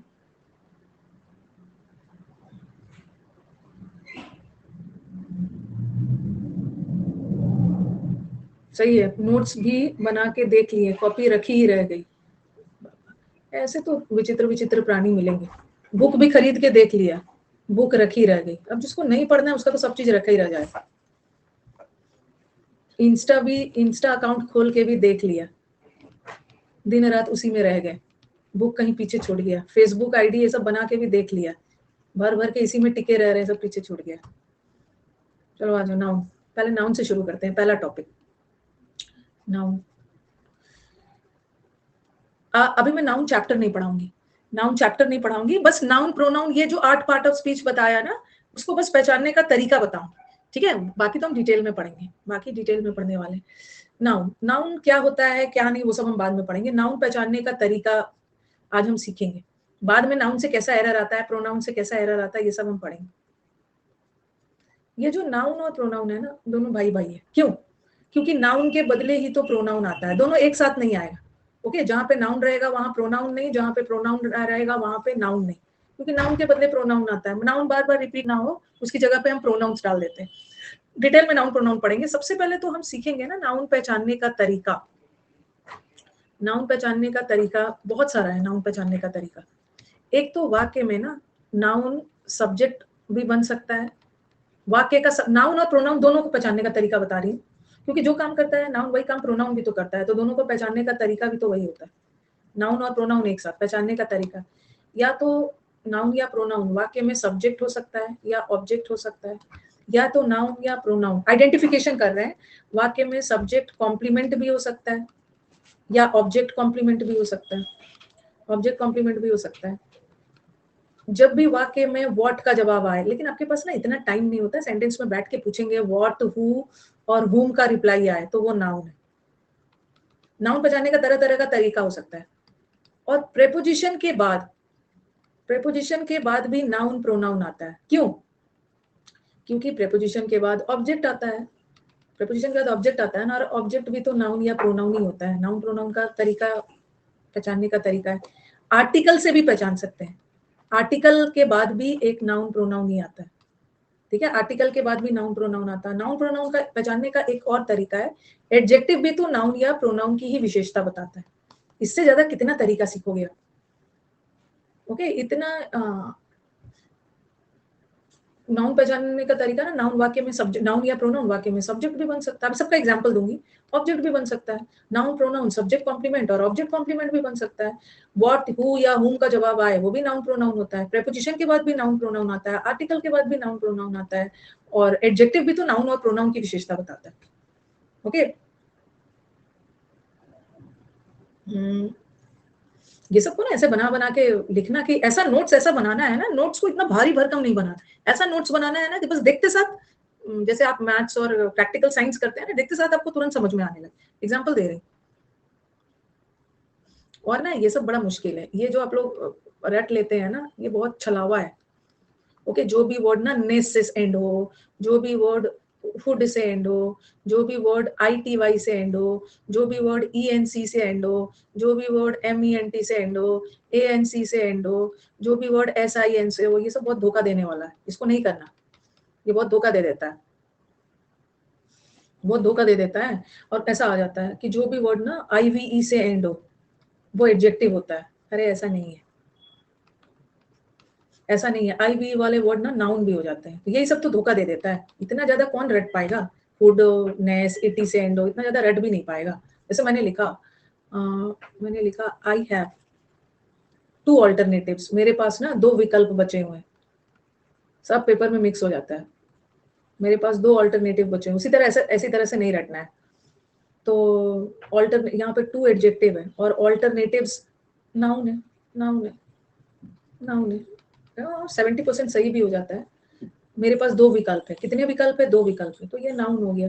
फिर मैंने लिखा विच इज द, लिख दिया which is the alternative road to the station. Station की तरफ से स्टेशन जाने के लिए कौन सा वैकल्पिक रूट है? तो रोड नाउन है और नाउन की विशेषता बताने के लिए एडजेक्टिव चाहिए। तो कभी कभी ना ये गड़बड़ कर देता है, गड़बड़ कर देता है, तो ऐसा ऐसा मत याद रखना। और इतना आपके पास इतना दिमाग में मैथ्स, रीजनिंग, जीएस पढ़ना, ये सब कितना बैठा के रखोगे? ये वाला तरीके से आप कर सकते हो, ये वाला तरीका अपना सकते हो। नाउन को पहचानने के लिए भी मैं सबका एग्जाम्पल दे रही हूँ। प्रेपोजिशन के बाद नाउन क्यों आता है? क्योंकि प्रेपोजिशन के बाद ऑब्जेक्ट आता है और ऑब्जेक्ट होने के लिए नाउन या pronoun, subject complement object complement भी तो नाउन होता है। पहले छोटे छोटे सेंटेंस दे रही हूँ, इसे लिखा राम, फिर लेंदी दूंगी, राम हेल्प्ड मोहन, राम हेल्प्ड मोहन। राम क्या है? हु हेल्प, किसने हेल्प की?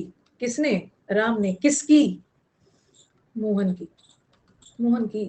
तो हु का जवाब आ रहा है, ये भी नाउन है। हुम का जवाब आ रहा है, ये भी नाउन है, ये भी नाउन है। और दूसरा राम क्या है? राम वाक्य का सब्जेक्ट है और राम ने किसकी हेल्प की? मोहन की। मोहन वाक्य का ऑब्जेक्ट है और वाक्य का सब्जेक्ट और ऑब्जेक्ट भी तो नाउन ही होता है। हु और हुम का जवाब भी तो नाउन ही देता है, दोनों नाउन है। अगर मैं प्रोनाउन कर दूं ना, प्रोनाउन भी कर दूं तो कोई दिक्कत नहीं।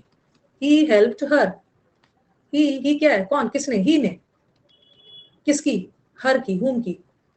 तो यहाँ भी हु और हुम का जवाब आ रहा है और यहाँ ये सब्जेक्ट है, ही ने किसकी हेल्प की? ऑब्जेक्ट है। तो सब्जेक्ट होने के लिए भी नाउन हो सकता है और सब्जेक्ट प्रोनाउन का भी काम कर सकता है, प्रोनाउन का भी काम कर सकता है। ठीक है, एक तो ये पहचानने का तरीका है। अब फिर मैंने लिखा ही इज अ बॉय। तो आप बोलोगे कि मैम, क्योंकि नाउन या प्रोनाउन दोनों का काम सेम होता है, यहाँ पे ही सब्जेक्ट है और सब्जेक्ट ही तो नाउन या प्रोनाउन होता है ना, तो ही नाउन नहीं है, प्रोनाउन है। अब मुझे बताओ कि ये बॉय क्या है? ये बॉय नाउन है। कैसे पता चला कि बॉय नाउन है? एक तो ये सब्जेक्ट कॉम्प्लीमेंट है ना, सब्जेक्ट कॉम्प्लीमेंट भी तो नाउन हो सकता है, सब्जेक्ट के बारे में बताया जा रहा है, एक तो ये सब्जेक्ट कॉम्प्लीमेंट भी नाउन हो सकता है, नाउन है। और दूसरा आर्टिकल लगा है ना, आर्टिकल लगा है, आर्टिकल के साथ भी यहाँ नाउन है, नाउन है। ही इज वॉट, ही क्या है? वॉट का भी जवाब आ रहा है, वॉट का भी जवाब तो नाउन प्रोनाउन दे सकता है, वॉट का भी जवाब नाउन प्रोनाउन दे सकता है। तो चलो आप मुझे सेंटेंस में बताना कि आपको कैसे पता चला कि नाउन। ये बहुत सारे सेंटेंसेस करेंगे, मैंने सब तरीका बता दिया है आपको, हु व्हाट व्हाट। अब मुझे सेंटेंस में बताना। चलो बताओ कैसे। Shakespeare was a dramatist. कैसे पता चला कि शेक्सपियर नाउन है? माने क्या क्या चीज से?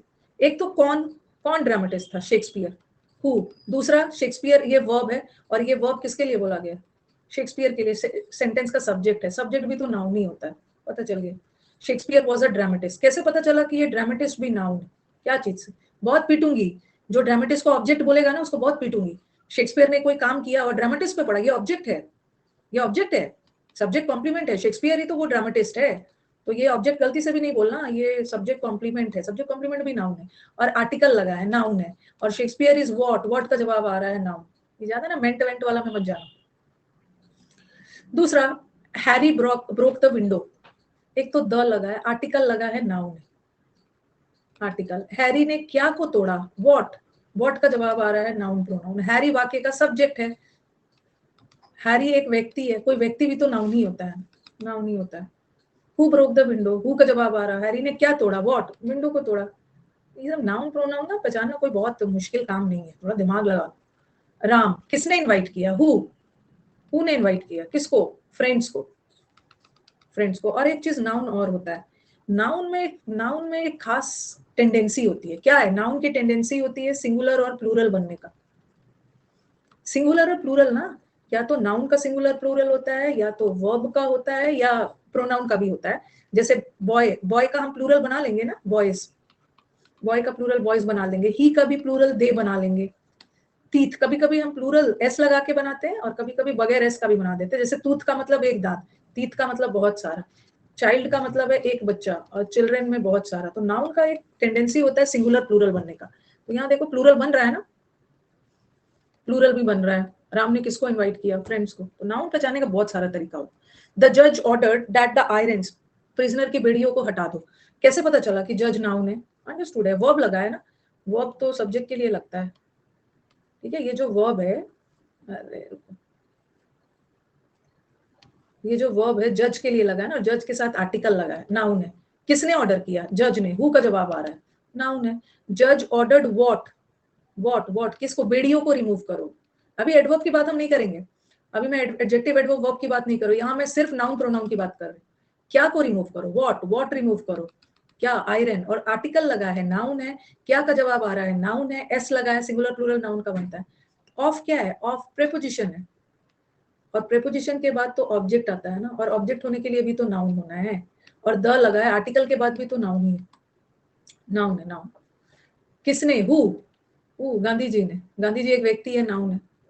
गांधी जी ने प्रपोज किया। नाउन में बहुत सारा नाउन होता है ना, भाववाचक संज्ञा, कॉमन नाउन, ये सब होता है। गांधी जी ने प्रपोज किया, क्या क्या प्रपोज किया? नॉन वायलेंस का रास्ता। क्या? व्हाट का जवाब आ रहा है, नाउन है। आर्टिकल लगा है, नाउन है। अब देखो, ऑफ प्रेपोजिशन है, और प्रेपोजिशन के बाद भी तो ऑब्जेक्ट आता है ना, और ऑब्जेक्ट भी तो noun he. Violence. The painter noun है, कोई व्यक्ति नाउन है। पेंटर क्लाइंब अप, द लगा है, द है, सीढ़ी से चढ़ा, नाउन है, ठीक है, नाउन है। द बिल्डिंग है, नाउन है। येस्टरडे क्या है? अभी येस्टरडे के बारे में मत पूछो, अगर पूछोगे ना फिर तो हम लोग एडवर्ब पे चले जाएंगे। ही केम येस्टरडे, ही केम येस्टरडे। येस्टरडे किसकी विशेषता बता रहा? केम की। केम वर्ब है, और वर्ब की विशेषता एडवर्ब। अभी मैं वो सबको अंडरलाइन नहीं कर रही हूँ, अभी मैं सिर्फ नाउन प्रोनाउन की बात कर रही हूँ। एडवर्ब टाइम है। कुछ तो बूढ़े ना बैठे हुए हैं बैच में। एक चीज ध्यान रखो, कुछ बूढ़े लोग जो सेनाइल हो चुके हैं, ठीक है, कुछ ऑक्टाजेनेरियन है जो 80 साल के हो चुके हैं, बैच को करके बैठे हुए हैं। सेनाइल हो गए, जिसको बोलते हैं ना, सटिया आ गए हैं, ओके, बैठे हुए हैं, जो आगे आगे आंसर दे रहे हैं। तो उनको कहीं से भी इंटेलिजेंट मत समझना। ये मत समझना कि अरे मेरे को तो नहीं समझ में आ रहा है, उनको सब समझ में आ रहा है, वो आंसर दे रहे हैं, ठीक है। गलती से भी ना उसको मत समझ लेना, वो सब बूढ़े हैं, बैच कर करके बैठे हैं, ठीक है। इसीलिए मैंने बोला ना, ये सब प्रैक्टिस बैच में नहीं आएंगे, क्योंकि डर है कि वहां एरर बने या नहीं बनेगा। वहां तो आगे आगे नहीं बोलेंगे, प्रैक्टिस में नहीं आएंगे, यही बैठ के ना अपना एक्सपर्टीज दिखाएंगे। ज्यादा खुश मत होना, हमारे नए स्टूडेंट्स, आप लोग उससे ज्यादा इंटेलिजेंट। द बॉयज हमारे सेंटेंस का सब्जेक्ट है। अभी नहीं समझ में आ रहा है। टू पेंट बताऊंगी शुभम, इन्फिनेटिव है, वो सब मैं बताऊं। टू पेंट भी इन्फिनेटिव है, और इन्फिनेटिव भी तो असली नकली वाला नाउन होता है। ये जो कारगिल है ना, कारगिल के वो सब में मत रहना।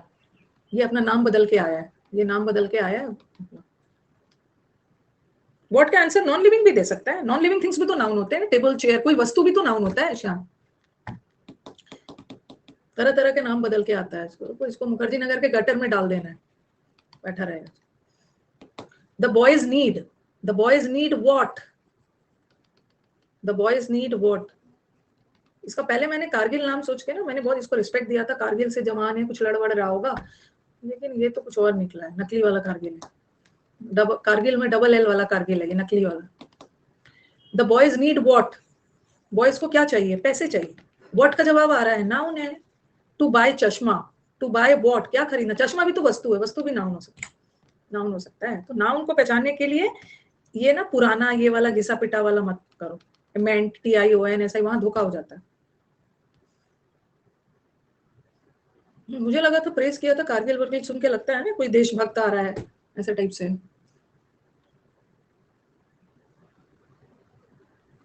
लिख लिया?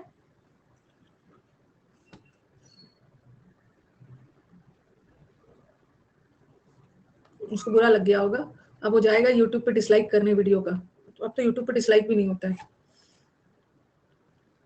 वीडियो पे जाके डिसलाइक करने जाएगा। आई क्विट, मैं तो आपका क्लास नहीं करूंगा मैम आपसे, अब उसके बाद मेरी सैलरी रुक जाएगी। हाँ, सैलरी रुक जाएगी। हाँ, जा रहा हूँ डिसलाइक करने, अनसब्सक्राइब करने, ठीक है। लिख लिया है ना?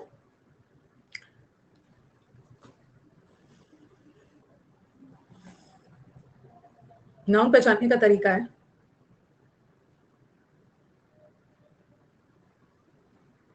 नेक्स्ट,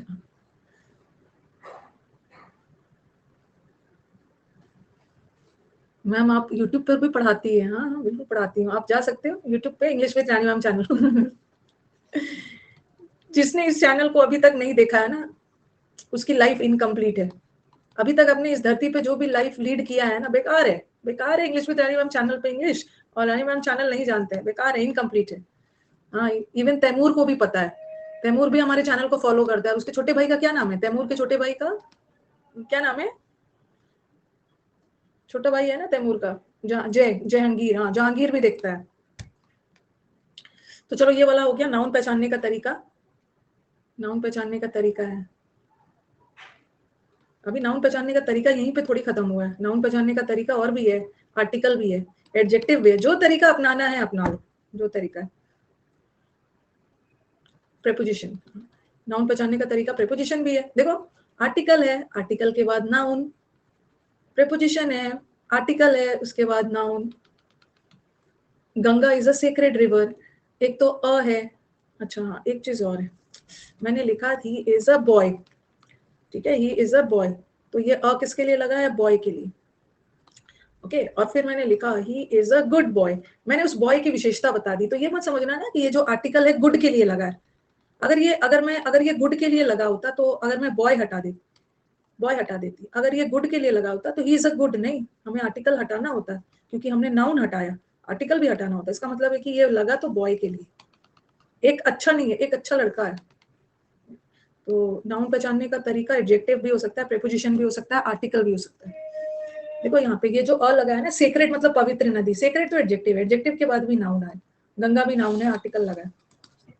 2 दिन हम लोग बेसिक करेंगे, 2 दिन हम लोग बेसिक्स करने वाले हैं। और इस बैच में ना कुछ ऐसा हो गया है ना, थोड़ा सा शेड्यूल करना पड़ेगा। होली के दिन ही कंजंक्शन है होली के दिन कंजंक्शन आ गया, थोड़ा सा रिशेड्यूलिंग वगैरह करना होगा। Ram is an honour to the profession, conjunction तो बहुत अच्छा चैप्टर है।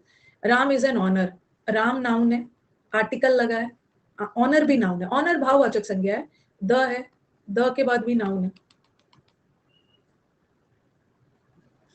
ओके, कल क्लास है, हाँ हाँ कल क्लास है, क्यों नहीं होगा कल क्लास? क्लोज टेस्ट वगैरह की प्रैक्टिस वगैरह सब बताऊंगी मैं, कहाँ से करना है, क्या करना है, लिंक वगैरह दे दूंगी। ठीक है, कल मैं अच्छे अच्छे लिंक लेके आऊंगी, क्लोज टेस्ट और वो सब करना। He played a great role, देखो अ के बाद नाउन, हर इन प्रेपोजिशन है, प्रेपोजिशन के बाद नाउन, आर्टिकल है, आर्टिकल के बाद नाउन, ब्यूटीफुल एडजेक्टिव है, एडजेक्टिव के बाद भी नाउन, सक्सेस नाउन है। हाँ, परसों छुट्टी है, परसों छुट्टी रहेगा, कल तो क्लास होगी। कल कौन सा आपका फेस्टिवल है? टाइम ओवर हो गया है ना? हाँ, चलो एक बस कर लो, एक और कर लो, खत्म करती हूँ, यहाँ तक एंड करते हैं। ऑफ प्रेपोजिशन है, प्रेपोजिशन आर्टिकल के बाद नाउन, आफ्टर प्रेपोजिशन है, ये भी आर्टिकल है, आर्टिकल के बाद नाउन। ऑफ प्रेपोजिशन है, प्रेपोजिशन के बाद म्यूजिक नाउन। ऑन प्रेपोजिशन है, द आर्टिकल है, आर्टिकल के बाद नाउन। अब कब तक पढ़ाती हो, खत्म कर रही हूँ। फॉर प्रेपोजिशन है, प्रेपोजिशन के बाद भी नाउन। और आवर का प्लूरल आवर्स होता है, आवर का प्लूरल आवर्स होता है, तो प्लूरल तो नाउन का बनता है ना, plural. The boys are sitting in the house, in preposition है, प्रेपोजिशन के बाद भी नाउन, आर्टिकल के बाद भी नाउन, यहाँ भी आर्टिकल के बाद भी नाउन। ये सब्जेक्ट है, सब्जेक्ट में नाउन प्रोनाउन होता है, ये प्रोनाउन है। फॉन्ट बता रही हूँ, फॉन्ट का मतलब है शौकीन हूँ ना, फॉन्ट आपकी विशेषता बताता है, एडजेक्टिव होता है। ठीक है, तो इतना दूर रहने दो, ठीक है, 2 दिन में ये खत्म हो जाएगा। अब कल मिलते हैं, ठीक है, मैं आपको सब बताती हूँ, आपके दिमाग में आ रहा होगा ना, क्योंकि इंग्लिश इतना ब्यूटीफुल है ना। इंग्लिश में सिर्फ इसी में कहानी खत्म नहीं होती है, इंग्लिश की कहानी वोकैब भी है, और इंग्लिश की कहानी क्लोज टेस्ट भी है, और PQRS भी है, अरेंजमेंट। अभी पैसेज मत पढ़ना, और बच्चों को ये दिमाग में डाल दूं कि आपका असली सिलेक्शन ना इसी में। ये तो सब पढ़ लिया है, ये बच्चा तो सब पढ़, ये तो भर भर के जा रहा है, लेकिन असली सिलेक्शन इसी में, जो आप लोग पढ़ते नहीं। तो इसके बारे में मैं बताऊंगी, इसका एक बैच भी शुरू करूंगी अप्रैल से। लेकिन कुछ बच्चे हमारे जो स्मार्ट होते हैं ना, वो मुझसे पहले करना चाहते हैं, तो उसका लिंक प्रोवाइड कर दूंगी। 2 लिंक प्रोवाइड करूंगी, एक बेसिक का, दूसरा एडवांस का। वैसे नया बैच भी शुरू होगा, नया बैच भी शुरू हो रहा है। ठीक है, तो कल मिलते हैं, कल हम लोग और भी बढ़ाएंगे, वर्ब, एडजेक्टिव, एडवर्ब आगे करेंगे। ठीक है, तो चलो एंड किया जाए, और दोस्तों को बता देना, आपके अगल बगल जो दोस्त है ना, उनको बता देना अनअकैडमी का होली ऑफर आया है 30%, जिसको रिन्यूअल वगैरह भी करवाना है करवा सकते हैं, अच्छा ऑफर है। लाइक शेयर नहीं, यहाँ पे लाइक शेयर नहीं करना है, वो तो यूट्यूब पे करना है लाइक शेयर। सीपीओ का पैटर्न चेंज नहीं होगा, बार के इंग्लिश। ओके, रानी 10 लगा दें, जहाँ भी जा रहे हैं अनअकैडमी में रानी 10 लगा दें। ओके चलो, थैंक यू।